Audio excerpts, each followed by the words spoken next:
Sali Magandang po umaga kayo. po sa inyo. Ma'am Dana Sandoval, ang spokesperson po ng Bureau of Immigration. Ma'am, salamat po sa panahon ulit.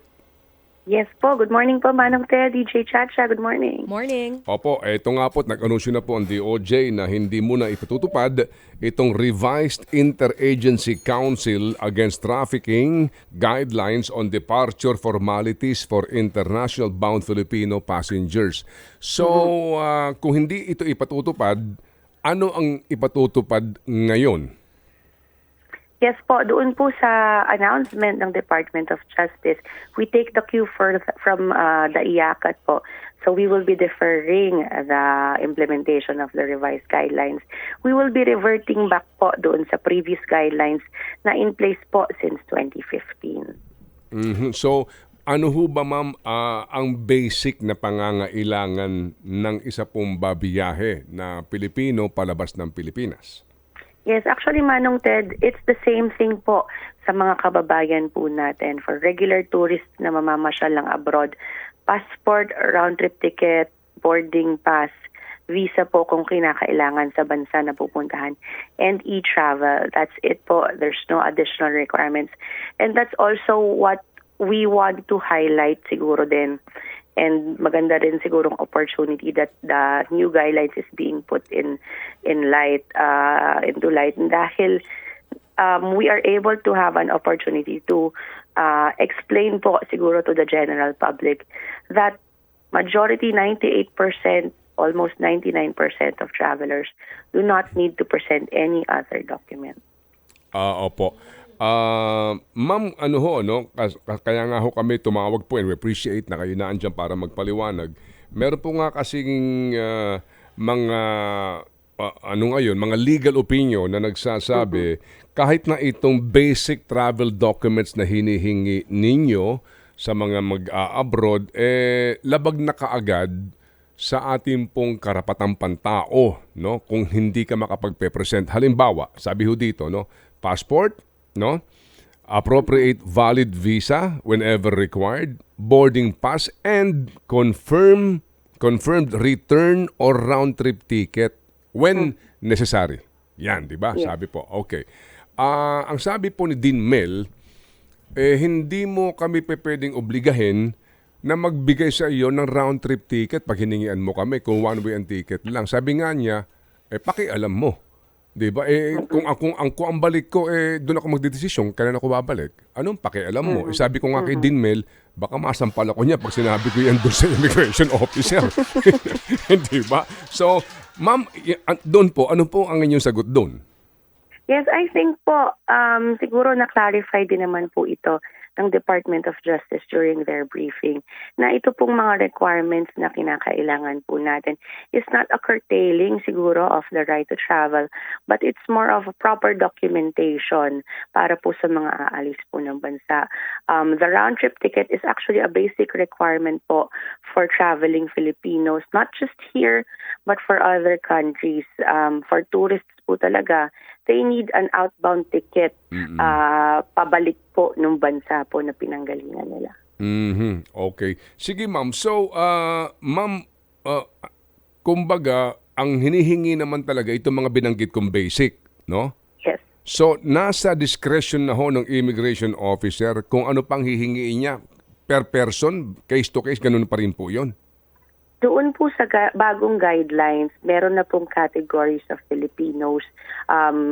Iba-iba po yon. So yung OFWs, yung mga immigrants, kasama din po doon yung mga Filipinos who are undergoing secondary inspection.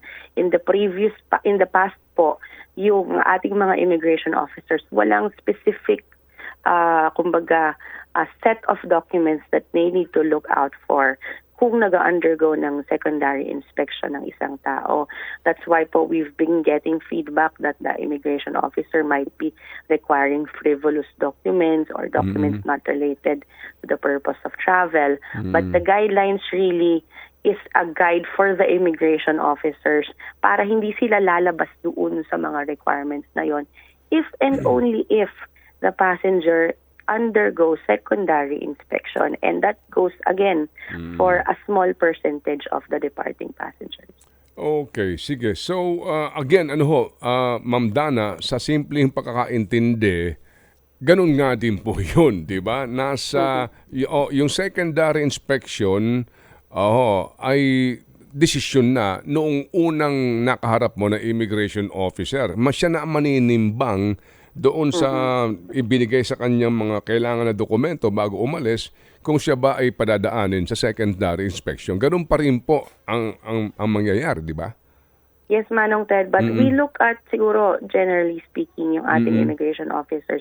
Look at yung na-mention na before na red flags. Kapag ka merong hindi tugma, halimbawa doon sa document or doon sa sinasabi ng tao, or merong pattern kasi po sa paliparan dahil araw-araw mong nakikita yung same document paulit-ulit yan eh.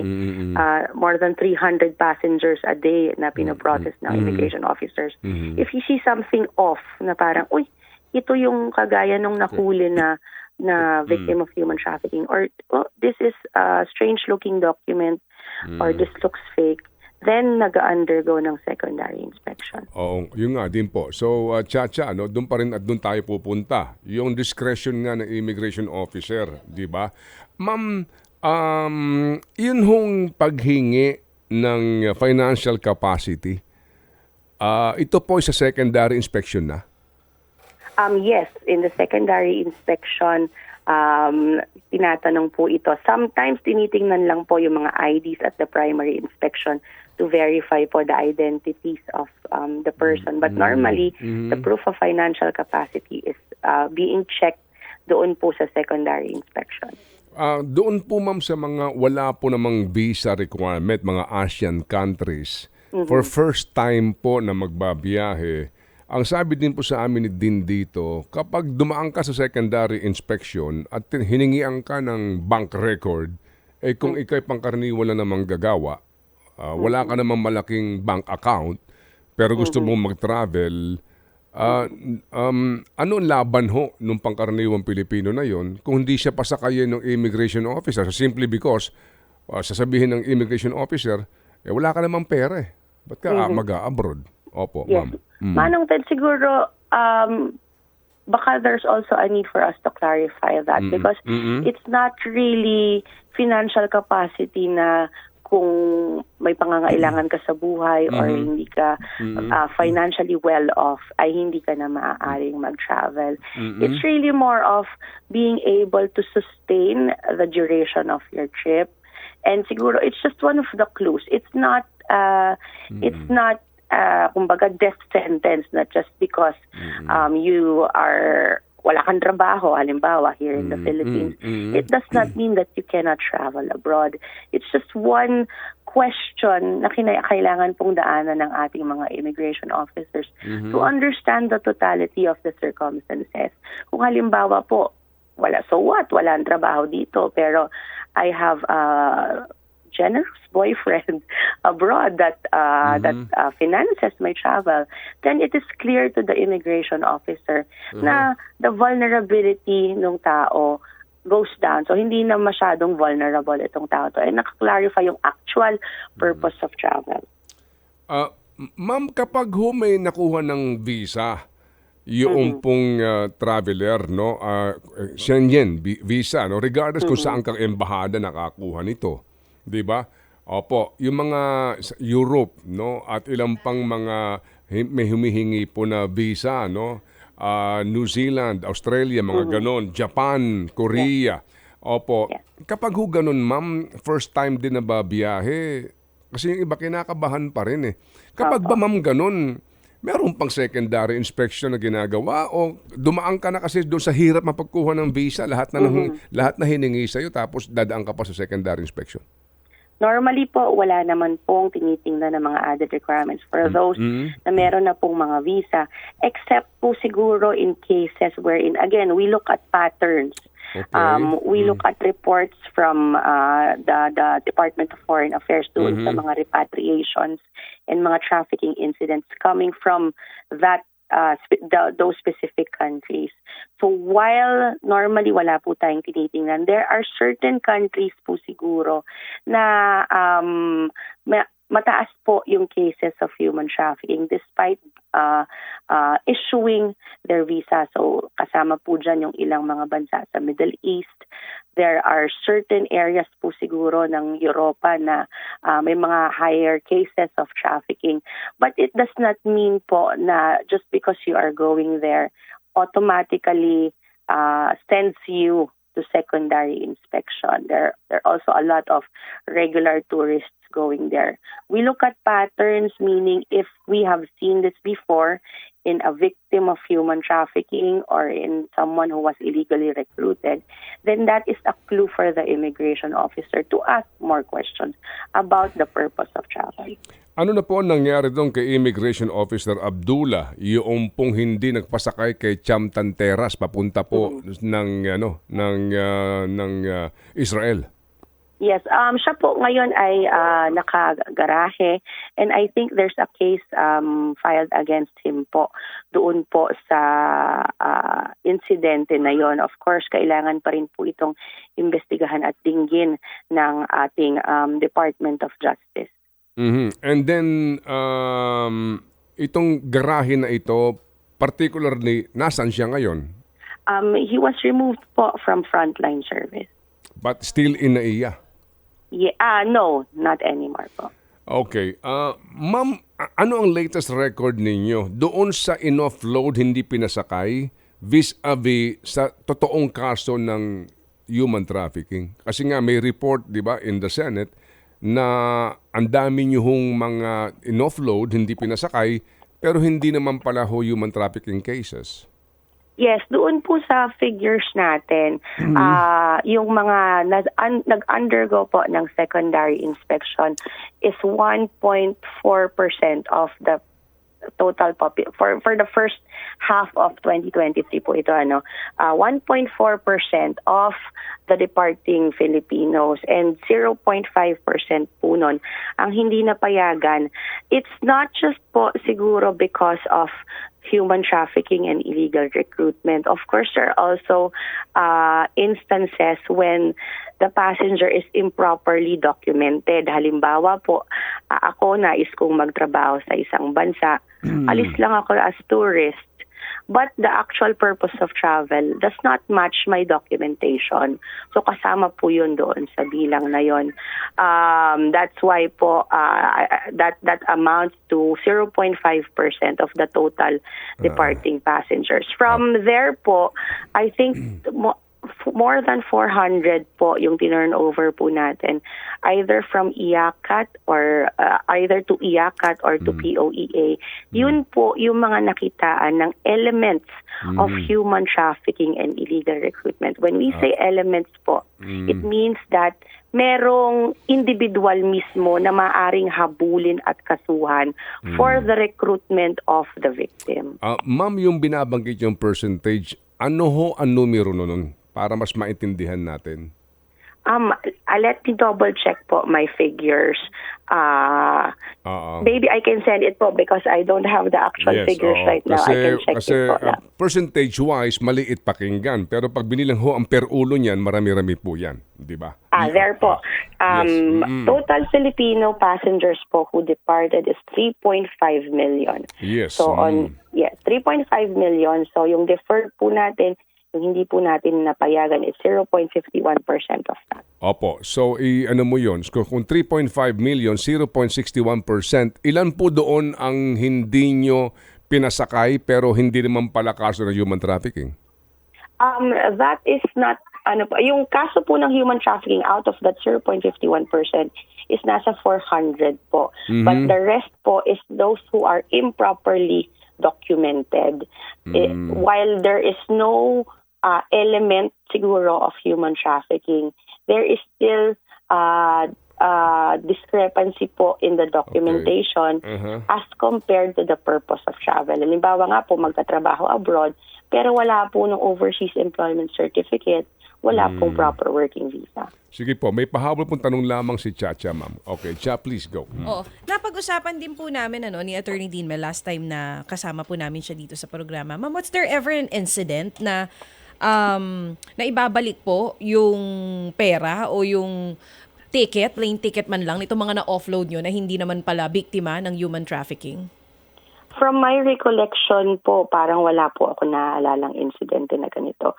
Ang atin pong action, halimbawa po, kung meron pong improper na nagawa ang ating immigration personnel or meron po talagang pagkukulang ang ating immigration personnel, is we file the appropriate charges against him.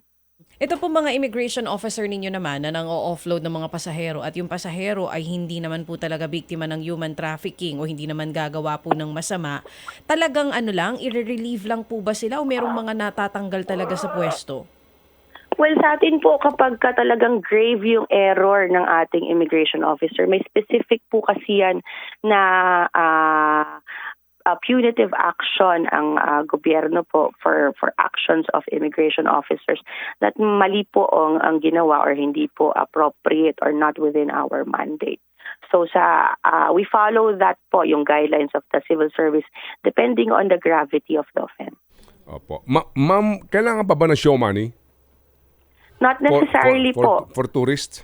Not necessarily po. Tinatanong lang po yung inyong expenses abroad to verify po kung talagang turista ang taong ito and to counter-check po. That's just one of the regular questions of our immigration officers. Pero yung nga po, ma'am,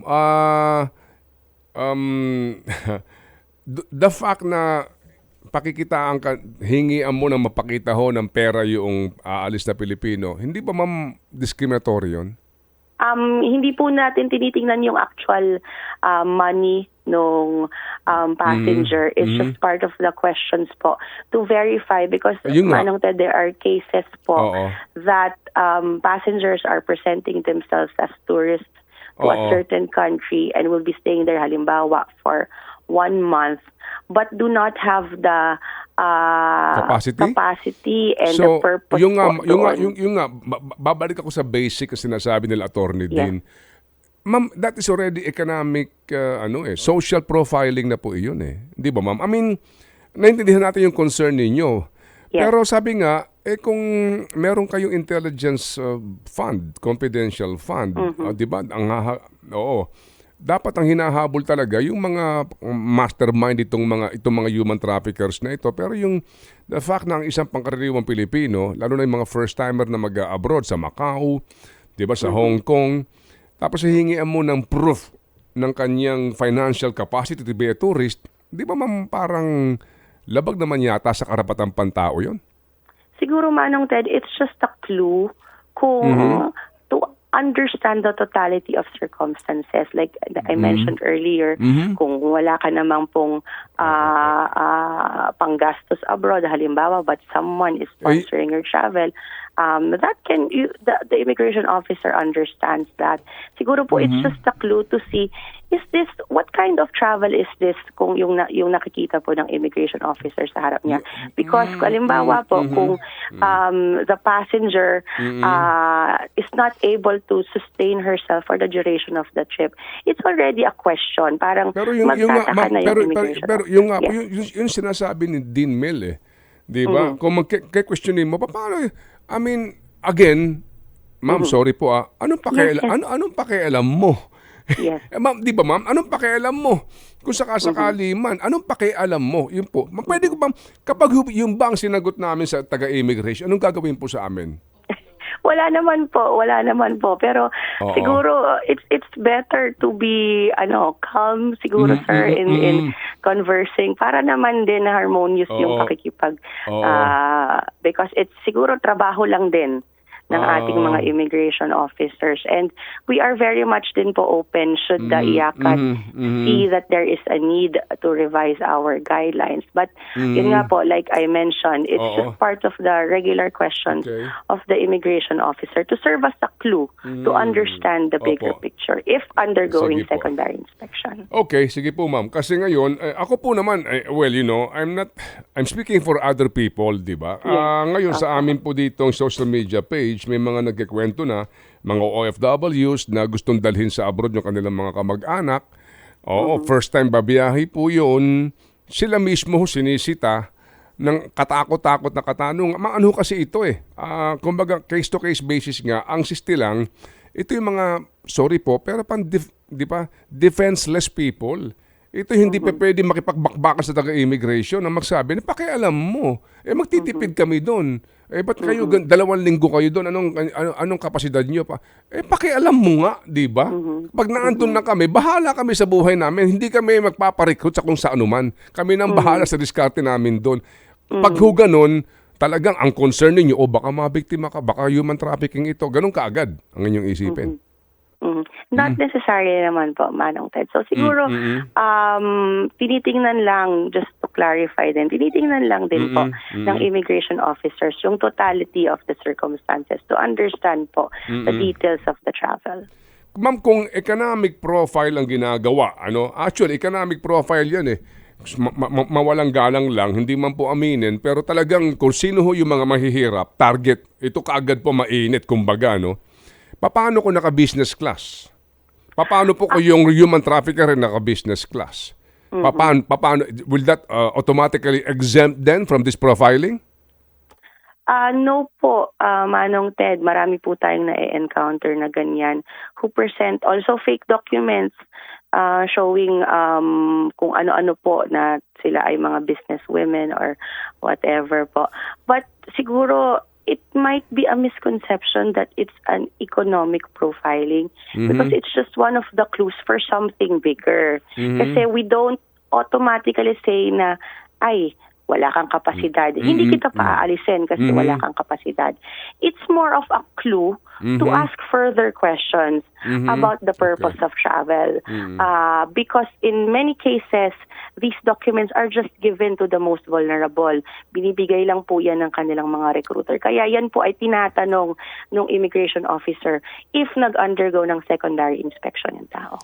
Okay. Sige. So, well anyway, maganda nga rin po ito at atin pong naitatanong mismo kay Ma'am Dana para nakapagpapaliwanag sila. So, kumbaga, ang katapusan po, ang ending ng ating panayam, case-to-case basis pa rin po ito. Ganun po yun. I mean, clearly ganun po, di ba ma'am?